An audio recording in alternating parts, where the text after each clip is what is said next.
വർഷങ്ങളായി മലയാള സിനിമയിൽ നിറഞ്ഞു നിന്ന നടിയാണ് കവിയൂർ പൊന്നമ്മ. നായികയായും സഹനടിയായും അമ്മയായും മുത്തശ്ശിയായും എല്ലാം ബ്ലാക്ക് ആൻഡ് വൈറ്റ് സിനിമകളുടെ കാലം മുതലേ മലയാളികളെ വിസ്മയിപ്പിച്ച നടി കൂടിയാണ്. കവിയൂർ പൊന്നമ്മ എന്ന നടി അരങ്ങൊഴിയുമ്പോൾ മലയാളികളിലേക്ക് വാത്സല്യം ചൊരിഞ്ഞ അമ്മയെ തന്നെയാണ് എല്ലാ മലയാളിക്കും നഷ്ടമാവുന്നത്.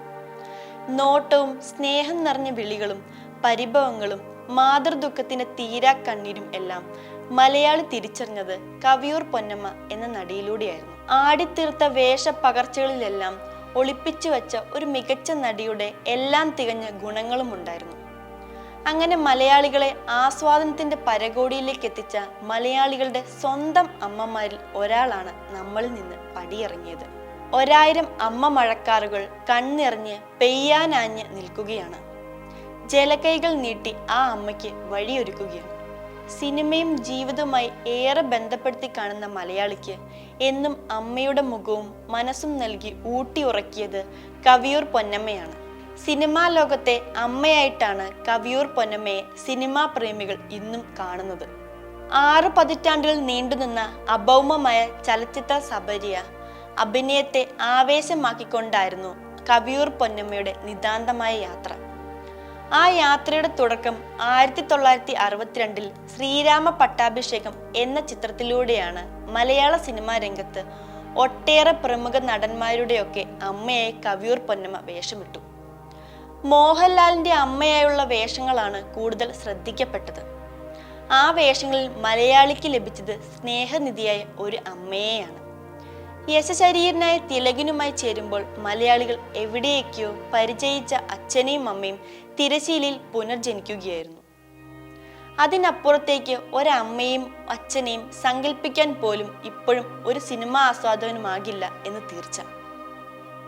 പറഞ്ഞാൽ ഒടുങ്ങാത്ത വേഷങ്ങൾ. പ്രേം നസീർ, സത്യൻ, മധു, സോമൻ, സുകുമാരൻ, വിൻസെന്റ്, രാഘവൻ എന്നീ പഴയ നടന്മാർക്കൊപ്പം അഭിനയിച്ച നടിയാണ് പൊന്നമ്മ.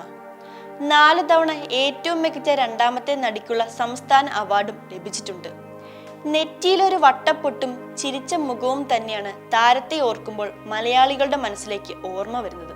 പത്തനംതിട്ട ജില്ലയിലെ കവിയൂർ എന്ന ഗ്രാമത്തിലാണ് പൊന്നമ്മ ജനിച്ചത്.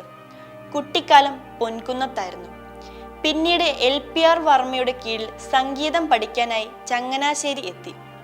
വെച്ചൂർ S ഹരിഹര സുബ്രഹ്മണ്യരുടെ കീഴിലും സംഗീതം പഠിച്ചിട്ടുണ്ട്. 14-ാമത്തെ വയസ്സിൽ അന്നത്തെ പ്രമുഖ നാടക കമ്പനിയായ പ്രതിഭ ആർട്സിന്റെ നാടകങ്ങളിൽ നായികയായാണ് കലാരംഗത്ത് വരുന്നത്.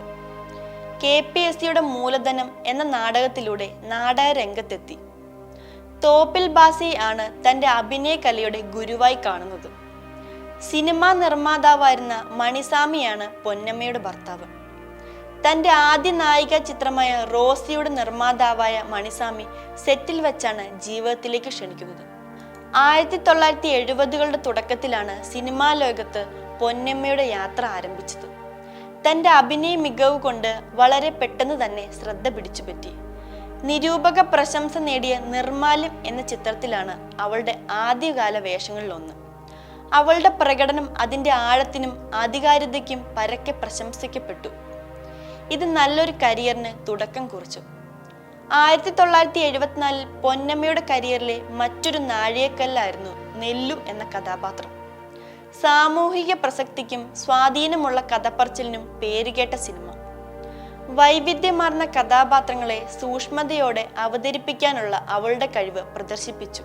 വർഷങ്ങളായി പൊന്നമ്മ തന്റെ അസാധാരണമായ അഭിനയം കൊണ്ട് പ്രേക്ഷകരെയും നിരൂപകരെയും ഒരുപോലെ ആകർഷിക്കുന്നത് തുടർന്നു. അവളുടെ അവിസ്മരണീയമായ പ്രകടനങ്ങൾക്ക് അഭിനന്ദനങ്ങൾ നേടി. 2021 റിലീസ് ചെയ്ത ആണും പെണ്ണും എന്ന ആന്തോളജി ചിത്രമാണ് കവിയൂർ പൊന്നമ്മയുടേതായി അവസാനം തിയേറ്ററുകളിലെത്തിയ സിനിമ. മലയാളികളുടെ അമ്മ മനസ്സിന് യോഗനാഥം ന്യൂസിന്റെ ആദരാഞ്ജലികൾ. ഈ വീഡിയോ നിങ്ങൾക്ക് ഇഷ്ടമായാൽ ലൈക്ക് ചെയ്യുക. കൂടുതൽ വീഡിയോകൾക്കായി യോഗനാഥം ന്യൂസ് ചാനൽ സബ്സ്ക്രൈബ് ചെയ്യുക.